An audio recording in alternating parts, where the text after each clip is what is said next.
Well, welcome guys to this video. Jay from rightsprite.co.uk here, and I'm going to be reviewing an N64 HDMI adapter that you can plug and play and to set up to your HD TV. So this is pretty awesome news. Basically this came out by an accident really. Now I have done videos in the past regarding the Snes HDMI adapter and the Gamecube, but I also covered that as an N64 adapter. Basically what adapter will fit actually those three consoles, which is pretty awesome because then you can unplug that and plug into another console from Nintendo and it should be absolutely fine. But when I actually did the N64 version, one thing I did not actually know at the time is that I was using my N64 and that has actually been RGB modded, and that was done a fair few years ago, and I completely forgot about that. So when I actually set the adapter to the SNES, it looked pretty awesome as scaling it to 720p, so any 4K TV that doesn't accept low resolution could actually bump that up on the screen pretty nicely. And also it worked with the Gamecube because that had an RGB output, and that is what the upscaler box actually taps into, the RGB signal. So when it comes to the N64 console, especially in the PAL zone, that is when it has a bit of a problem. But for mine, it didn't because it was RGB modded. But for PAL consoles generally, mostly found in the UK and in Europe, they actually don't have an RGB signal out. And that is the more favourable option to get a better video and audio output that you would set up on the old school CRT TVs. Well, how did I come across this? Well, the actual boards that were built for the original and levelhike HDMI adapters for the SNES, the N64 and the Gamecube, basically the supply is pretty low due to the actual conditions that we are in right now. So he's been making the ones that are compatible and tapping into the composite and the S video signal. So that is what the actual PAL N64 actually outputs. So now these adapters can work on there. The levelhike HDMI adapters that tap into the RGB will be supplied later on this year, as he actually been communicating with me. So this is pretty awesome. Now finally we can actually get HDMI output on a PAL N64 console. So let's have a quick look now at what you get all together with your purchase. But before I do, of course, if you can just hit that like and hit that subscribe button if this is a type of content that you'd like to see, that would be much appreciated. And if you are interested in purchasing one of these, you will find the link in the description box below. Now here we have it. It is a basic simple design by levelhike. It is compatible with three consoles, which is always good: the SNES, the N64 and the Gamecube. But as I did state earlier, it is tapping into the S video and composite signal. If you have seen my previous videos, you know what you're getting. Everything you need is in the purchase. Of course it comes with the adapter itself, and it comes with a nice lengthy USB cable to give it that power the adapter needs. And every purchase comes with a HDMI cable.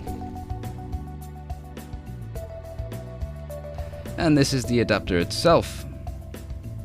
It is not the best design, it's pretty basic, but it does do the job. It does have a 4x3x16x9 switch, so you can fold the screen if you wish to do so. And there is where you actually plug in the USB to give it the juice it needs. And there is the HDMI that you need, and it is a bit of a venting to cool it down.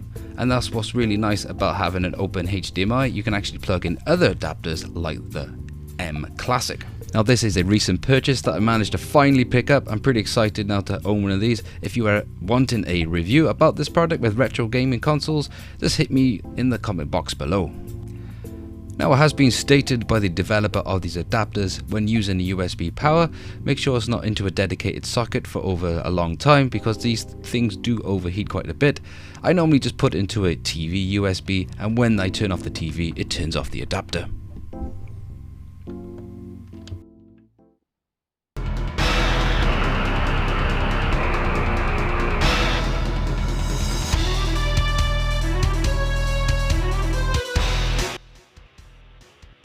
Now here we have an example of the levelhike HDMI on the right hand side of the screen and the original composite on the left.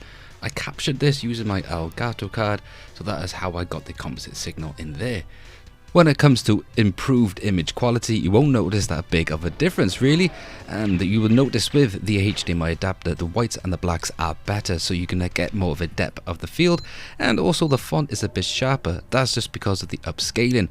But the fact now you can actually hook this up to a HD TV with no problems is pretty awesome, making it very convenient, especially when a lot of HD TVs these days don't have those inputs at all.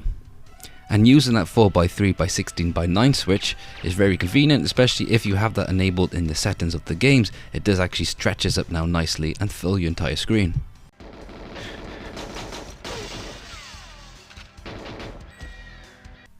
So I understand there are a couple of these adapters out there, but with the level hike I can show you there's not much actual noise I've noticed at all, or any artifacting with the image quality, and when it comes to the sound there's actually no much difference at all. Using the composite signal is very clear, and it's just very convenient using the HDMI. Also, whilst I'm here, I'd just like to thank a buddy of mine. He knows who he is if he ends up watching this video, just to say thanks for letting me borrow his actual Nintendo 64 PAL console so that I can actually capture the composite output, unlike my RGB modded one, which was a bit complicated doing a video before. Now, the N64 has always been a problem to try and get a decent video output to hook up to your HD TV, and that was mostly because of its actual video output on the console itself and its weird anti-aliasing effect that it does natively output. It smooths the edges around, which actually looked fine on a CRT TV, but kind of blurs the image a bit on a HD TV. Now with the N64 it has a 240p and a 480i output depending on the actual game that you are playing, but there have been ways around using these code breaker actual cartridges that you could put in, and you can actually disable the anti-aliasing effect on some titles. So when you've disabled anti-aliasing, the games do polish up better on a HD TV. Something I actually haven't done at the moment, but something I will do eventually. Now when it comes to games with a 480i interlace signal coming out, those games do polish up a bit better on HD TV, just due to the higher resolution.